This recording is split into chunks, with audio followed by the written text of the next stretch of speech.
الرحيم الحمد لله رب العالمين والصلاة والسلام على سيدنا ومولانا محمد وعلى آله وأصحابه وذريته أجمعين. The Prophet's companions, we already covered this part. Let's just try and reread it to keep the continuity. The Prophet's companions, some of whom were present during the course of the first psychological observation in the history of Islam.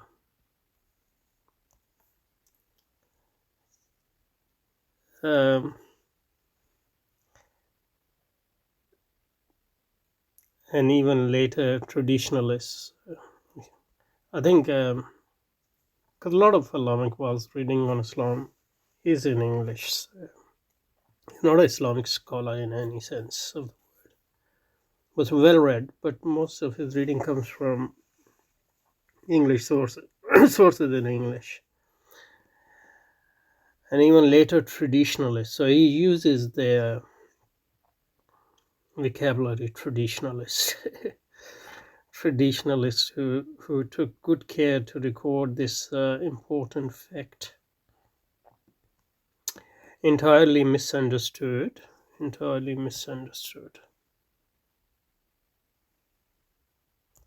So Muhaddithin misunderstood it, and Sahaba also misunderstood the significance of the attitude and interpreted in their own innocent manner.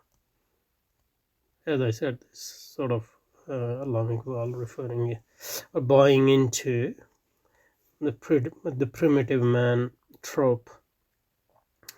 So Professor McDonald, who seems to have no idea of the fundamental psychological difference between the mystic and the prophetic consciousness, Allama Iqbal would give his own version of what is the difference in chapter 4, I think, or in the lecture 4. Finds humor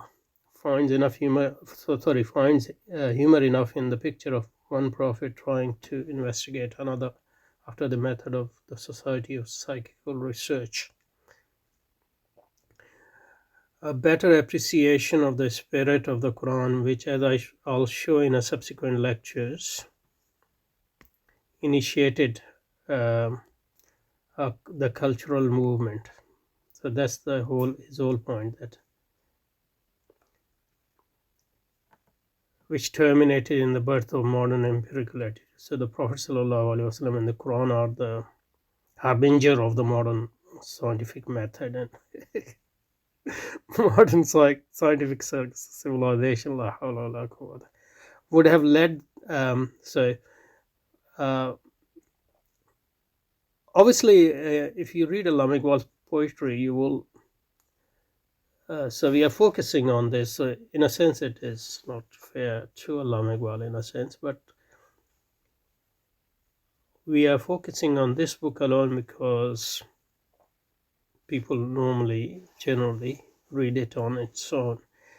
But you will see a rejection of a lot of these ideas in Allama Iqbal's poetry. So, rahmatullah alayh. A better appreciation of the spirit of the Quran, which is not to imply that in poetry there aren't any problematic things, which is normal. We are not blaming Allama Iqbal for that. Whoever writes and talks is going to make a mistake, except for the Prophet sallallahu alaihi wasallam. He is the only one who is masum in this ummah. A better appreciation of the spirit of the Quran, which, as I will show in a subsequent lecture, initiated the cultural movement terminating in the birth of the modern empirical attitude. A better appreciation of the spirit of Quran would have led the professor to see something remarkably suggestive in the Prophet's observation of the psychic.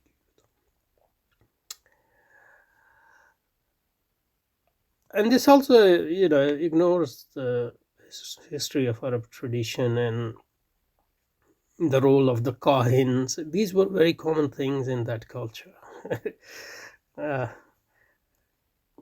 Kahana. sorcery and all those things. So I'm not sure whether he was psychic or something else. He became Muslim, Ibn Sayyad, as we know, and we are not sure whether he was a Jew. He might have been from Ansar, but the predominant version is that he was from a Jewish tribe, Arab Jewish tribe, living in Medina.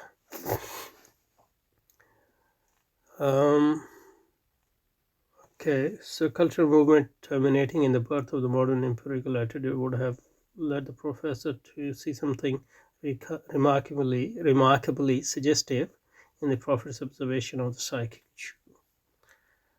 However, the first Muslim to see the meaning of the value of the Prophet's attitude was Ibn Khaldun. No, he's misinterpreting Ibn Khaldun. But we don't need to worry about Ibn Khaldun at this point, because the point here is clear. Prophet's attitude was Ibn Khaldun, who approached the content of mystic consciousness in a more critical spirit. Mystic consciousness means ilham, and critical spirit. Muslims always did treat ilham and other transcendental experiences in critical attitude, because always dealt with them in a critical attitude, because they didn't consider them as revelation. So to evaluate them on in a critical spirit is to evaluate them on the criteria of the infallible revelation. So there's nothing there's nothing new what Ibn Khaldun might have been doing here. However, the first so this thing, the first, he seems to have liking for this first attitude. So the Prophet was the first, and that was the first psychological laboratory in open air in Medina. The first Muslim will see the meaning of the value of the Prophet's attitude was Ibn Khaldun, who approached the content of the mystic consciousness in a more critical spirit, and very nearly reached the modern hypothesis of subliminal selves. Subliminal self. So one of the thing about this book is to see, Islam as the preamble to the modern scientific civilization, and obviously you require a lot of misinterpretation of the Quran and the life of the Prophet and the hadith in order to do that. Okay, let's stop here and look at what the subliminal self is.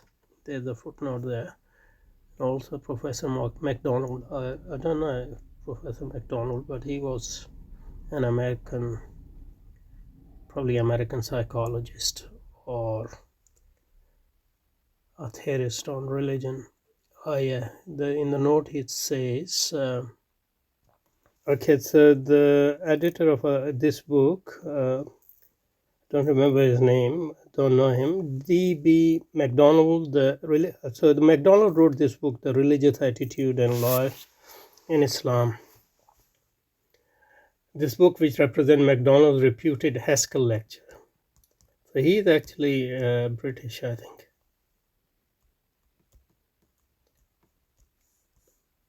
Haskell lectures on comparative religions.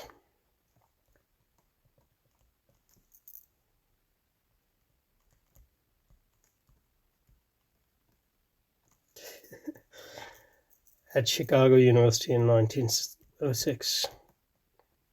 So he delivered those lectures in Chicago University, but he is not American. Seems to have attracted Islamic world attention in the present discussion. And this is also from the editor that for Ibn Khaldun see Muqaddama. And he refers to the English translation of present. Volume 3, Section 4, Discourse, The Science of Sufism. Science of Sufism. D.B. McDonald, Religious Attitude and Life in Islam. It's from page 162. Okay, so McDonald, I just looked at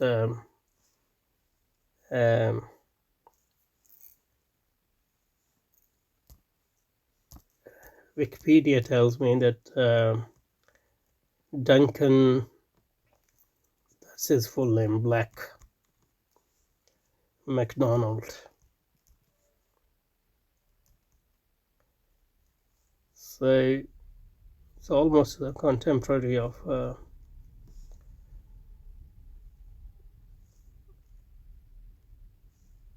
McDonald. Sorry,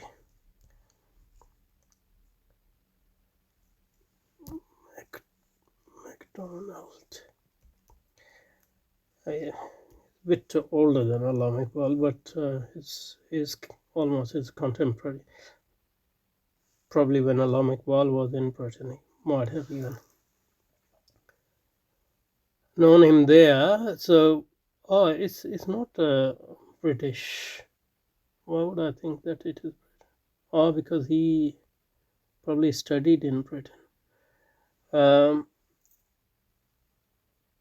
Okay, so this is from Wikipedia. So he was 1863 to 1943, and Allama Iqbal. So as I said, Allama Iqbal is a bit younger than him, but Allama Iqbal was born in 1877 and died 1938.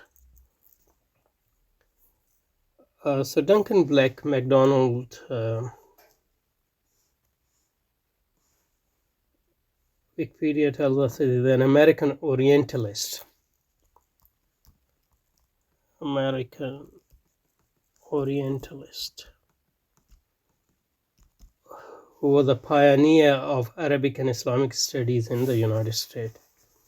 He was praised by Hamza Yusuf, Hamza Yusuf as a great Islamic scholar. Hamza Yusuf has gone totally mad. I think that's because of this Zionist. He came under the influence of Allah, who is a Muslim, but he's a Zionist. I don't want to say his name, but may Allah protect us. He studied Semitic languages at Glasgow and then Berlin before teaching at Hartford Theological Seminary in the United States, starting in 1893. So he was Christian Orientalist, founding the first school in an early Orientalists. Well, a lot of them were actually Christian scholars, founding the first school in the U.S. devoted to Christian missionary work among the Muslims of the Middle East. Yeah, his main scholarly interest was Muslim theology, by which they mean Ilm al-Kalam, which led him to the study of the what theology has to do with Alf Layla, I don't know.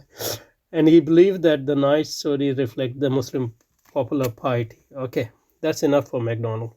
So this is the guy Allama Iqbal is quoting here. He's, as far as I can see, is totally minor figure. We can safely ignore him. But since Allama Iqbal mentioned him, we just wanted to know a bit about him. Okay, let's go back to Allama Iqbal. Okay, Bismillah. Okay, what is that? So approach the content of mystic consciousness in a more critical spirit and very nearly reach the modern hypothesis of subliminal selves. Who did? Ibn Khaldun. So he's saying that, MacDonald doesn't understand this, even though MacDonald is saying similar sort of thing, which Allama Iqbal is saying, so I don't know why.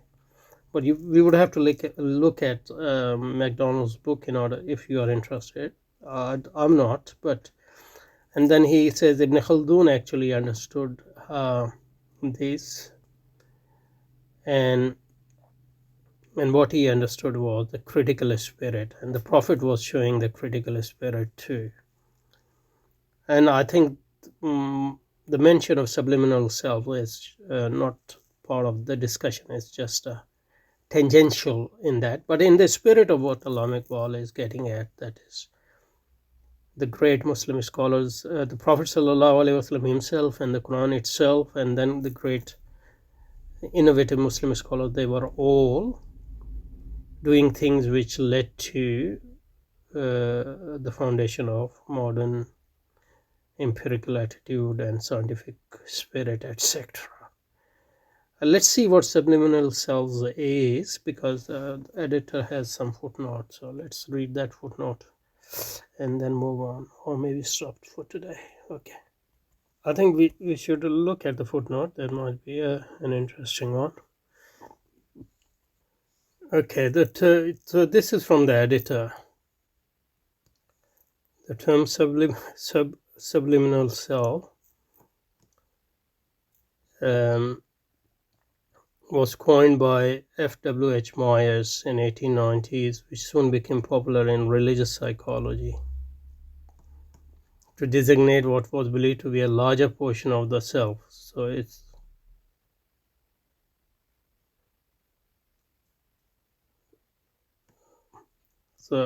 it's basically a higher self and lower self distinction in Kant, for example. And obviously Freud's influence here. I don't know whether it's Freud's influence or before him, but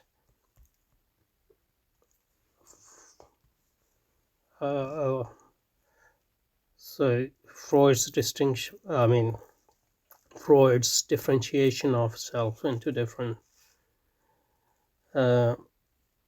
types also, gel well with this.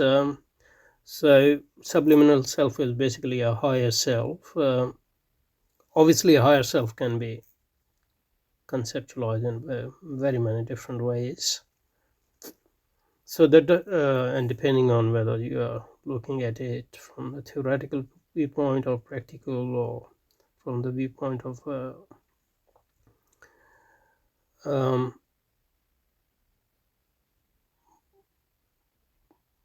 practical or aesthetics. So it depends on how you conceptualize it, but the basic distinction is the lower self is your desirous self, and a higher self is the self which can step back from that desirous self. And sometimes that self has been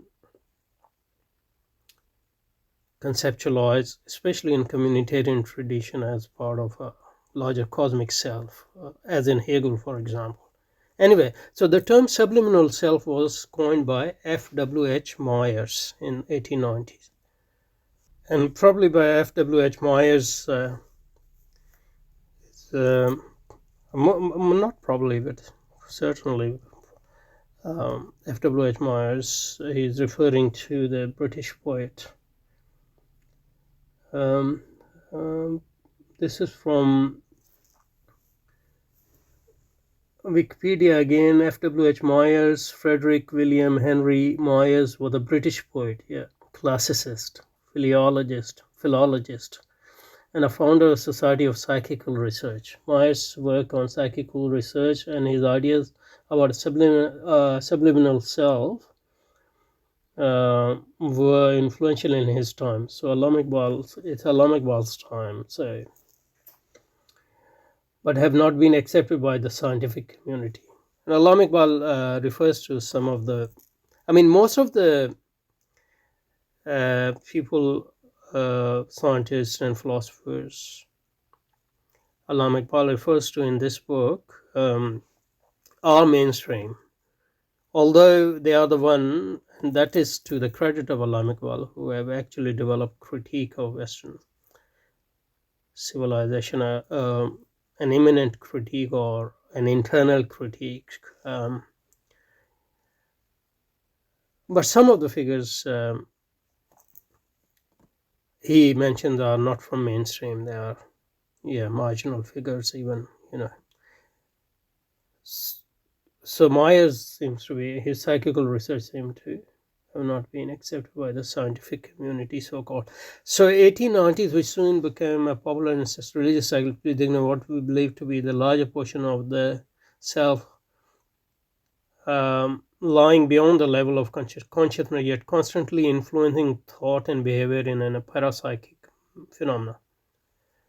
And later, I guess, in phenomenology, this has been theorized as background consciousness or background assumptions.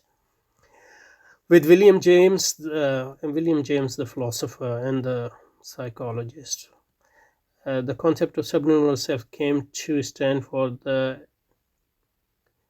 this area of human experience in which contact with the divine life may occur. Since, in fact, if you are Hegelian, that is the divine life. Your largest self is the part of divine life, in a sense. Okay, let's say, I think that's enough of this footnote anyway. Let's go back to the text and probably stop it here.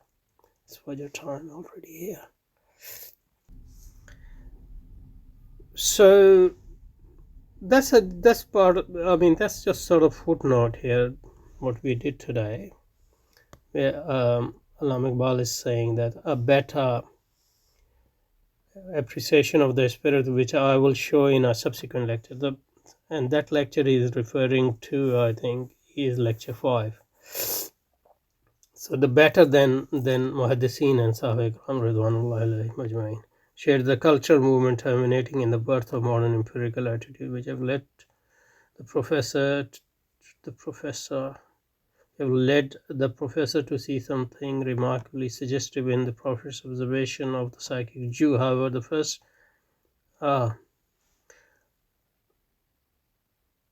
so he wouldn't have make fun of it. However, the first Muslim to see the meaning of the value of the Prophet's attitude was Ibn Khaldun, who approached the content of the mystic consciousness in a more critical spirit and very nearly reached the modern hypothesis of subliminal selves. Okay. As Professor McDonald says, Ibn Khaldun had some most interesting psychological ideas, and that he would probably have been in close sympathy with William James's varieties of religious experience. This is the whole tradition which reads Imam Ibn Khaldun as a sociologist or founder of sociology or proto-sociology, which is not correct, but it's not